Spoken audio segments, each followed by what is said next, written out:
A Sky TV comedy featuring Joseph Fiennes as Michael Jackson will not be broadcast following a backlash from the late pop superstar's family.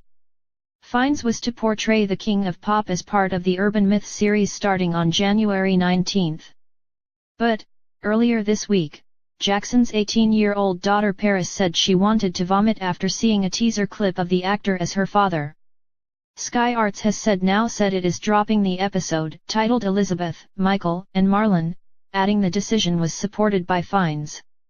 The new series features reenactments of fabled tales about famous stars, and one of the episodes planned for Thursday nights over the next month was to feature a supposed road trip which Jackson, Dame Elizabeth, and Marlon Brando are said to have taken following the September 11 terror attacks.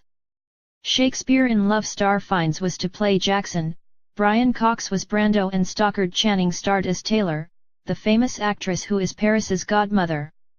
The show, understood to have been produced by Sky Arts, has been in the pipeline for months and would have cost hundreds of thousands of pounds to produce. After a trailer of clips from the series was shown, Paris Jackson joined the singer's fans in condemning the show. The trailer shows Jackson, Taylor, and Brando being stopped by a fictional police officer and Jackson frolicking in a forest. Paris said the show was disrespectful and campaigners complained that a white actor should not play black musician Jackson. A spokesman for the channel said today, "We have taken the decision not to broadcast Elizabeth, Michael, and Marlon, a half-hour episode from the Sky Arts Urban Myths series, in light of the concerns expressed by Michael Jackson's immediate family.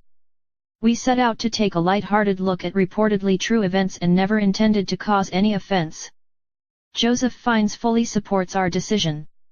It is not known whether the episode will be shown abroad, although following the outcry that is very unlikely. Reports before the show was pulled said no air date had been scheduled for the US, according to Vulture.com. The U-turn comes after Paris went on Twitter to complain. She wrote, "I'm so incredibly offended by it, as I'm sure plenty of people are as well, and it honestly makes me want to vomit.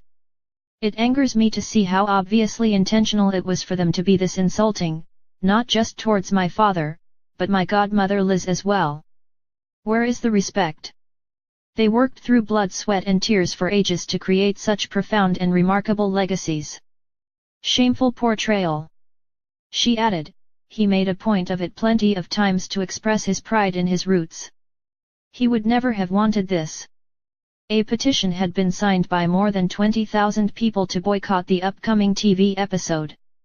Urban Myths tells a collection of fabled tales including one about Jackson, who died in 2009 aged 50, taking a road trip from New York to Los Angeles with Dame Elizabeth and Marlon Brando following the September 11 terror attacks. Ben Palmer, who directed 4 episodes of Urban Myths, had previously defended the casting of Fiennes as Jackson. He told The Guardian, "We were casting Michael Jackson in 2001 and that obviously is a challenge in terms of the physical resemblance. We were really looking for the performance that could unlock the spirit, and we really think Joe Fiennes has done that. He's given a really sweet, nuanced, characterful performance." The petition against the show, which also stars Brian Cox as the Godfather star Brando, was set up on the website Care2.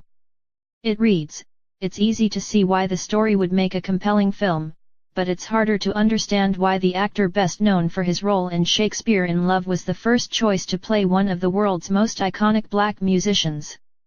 The petition describes how Jackson suffered with skin condition vitiligo throughout his life, thereby causing the lightening of his skin. The author of the petition, Julie Rodriguez, wrote, "This casting is an insult to the very real professional struggles and health issues Jackson dealt with during his lifetime. It's bad enough when actors of color are denied opportunities to play fictional characters of their own ethnicity due to the preferential treatment of white actors. But it's absolutely inexcusable for a film to whitewash a movie based on an actual human being, whether his appearance was typical of what we expect a black man to look like or not."